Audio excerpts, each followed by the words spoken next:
What happens when America's favorite star walks into what should have been a normal, cheerful morning interview, only for it to completely unravel in front of millions of viewers? Grab your coffee, settle in, because this story will make you rethink everything you thought you knew about live television. And before we dive in, hit that subscribe button and leave a comment below, because this story twists and turns in ways even a country ballad couldn't imagine. Picture it. The Today with Jenna and Friends show is running through its usual bright, happy morning lineup. The studio is buzzing, cameras capturing every movement, and the audience is practically vibrating with excitement. Carrie Underwood walks onto the set, looking radiant in a cream-colored blazer, her golden waves perfectly styled. The crowd erupts instantly, phones flashing and recording every second. Jenna Bush Hager sits across from her, greeting her with that warm, familiar smile viewers have come to know and love, the kind that makes everyone in the room feel comfortable and at home.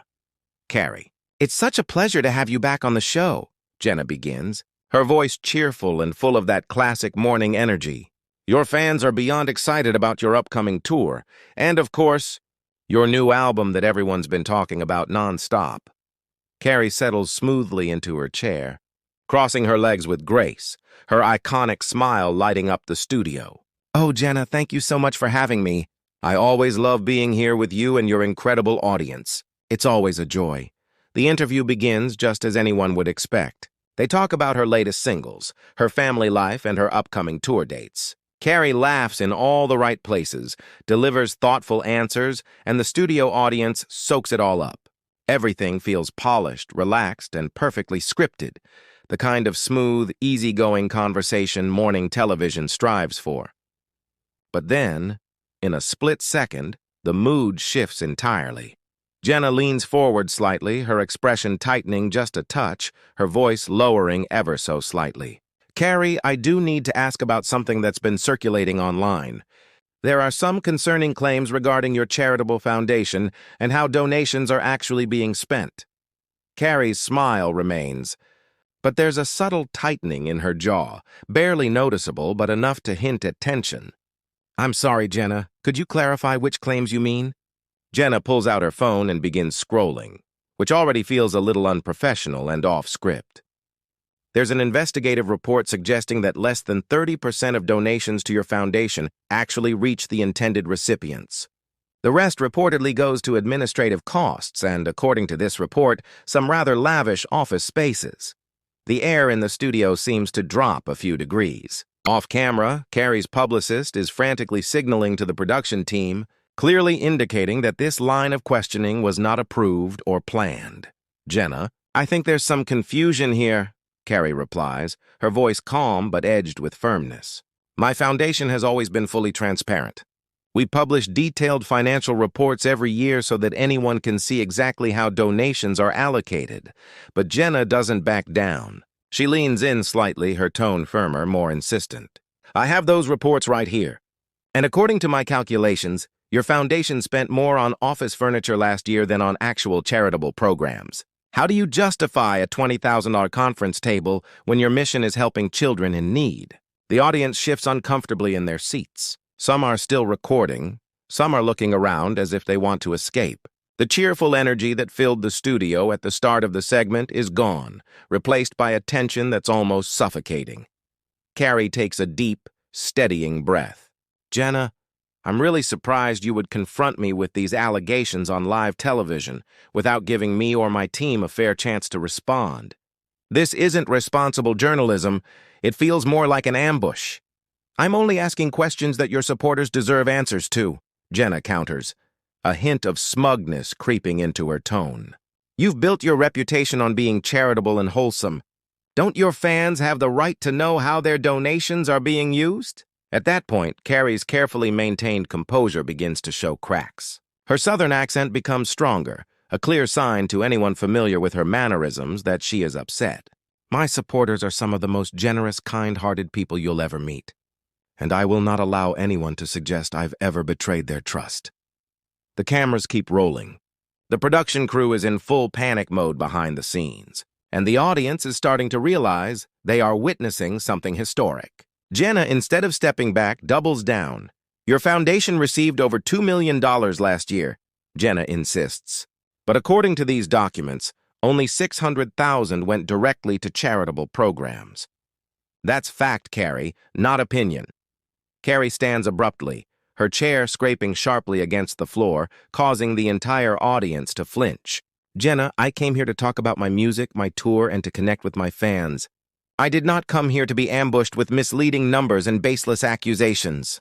The studio falls completely silent. Jenna looks up at Carrie, uncertainty now evident on her face. Carrie, please sit down. Let's handle this like adults.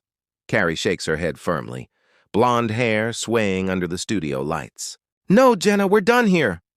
But there are still 15 minutes left in the segment, Jenna protests, her voice shaking slightly. Carrie begins removing her microphone, movements precise and deliberate. Then you'll need to fill that time some other way, because I will not sit here while you attempt to damage my reputation using incomplete or misleading information. The tension is palpable. Security edges closer. The producers hover anxiously at the sidelines, their panic obvious. Jenna tries again, almost desperately. Carrie, if these reports are inaccurate, this is your chance to clarify. Your fans are watching. Carrie fixes her gaze directly into the camera. My fans already know who I am.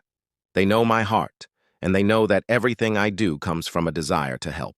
I don't need to justify my charitable work to someone more interested in drama than truth.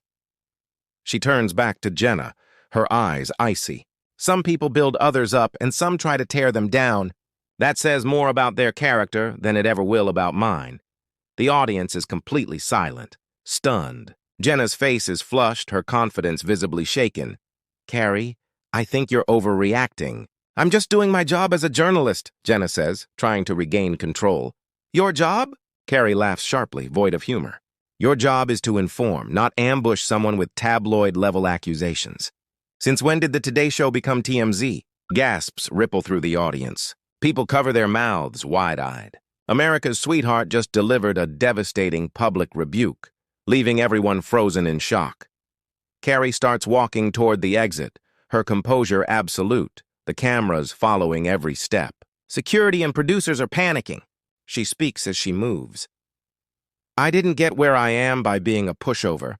I got here by working harder than anyone else, by staying honest with my fans, and by never compromising my values. I don't have to sit here and be disrespected by someone who clearly did zero proper research before trying to destroy my reputation on live television. She pauses, looking directly at Jenna. The real tragedy is that there are actual charity scams out there, organizations that exploit generosity. And instead of investigating them, you chose to go after someone whose only crime is being successful and visible. Jenna tries to respond, but Carrie cuts her off. I've never taken a single penny meant for charity. Any suggestion otherwise, without concrete evidence, tells me everything about your character. Carrie's voice rises with passion. Administrative costs? Every legitimate charity has them. Money is needed to run an organization, hire qualified staff, maintain offices, process donations, and ensure help reaches those who need it. My foundation employs 12 full-time people who work long hours because they believe in our mission. That conference table, donated. It's used for board meetings where million-dollar grants are decided. Last year, we built 3 schools in rural Tennessee, funded music programs for hundreds of students, provided scholarships, and donated instruments. You didn't mention any of that, Jenna. You focused on office furniture and percentages. The audience starts murmuring, realizing they're witnessing an attempt at character assassination, not legitimate reporting. Carrie turns to the camera one last time. I'm leaving this studio to continue doing the work I've always done, to make music that brings joy, to support causes I believe in, and to remain fully transparent. And you, Jenna, will have to live with the fact that you tried to tear down someone who has spent a lifetime building others up. She exits. The audience stunned, the hosts frozen, and the studio silent except for the hum of the lights. Carrie leaves with her dignity intact, leaving everyone else in shock.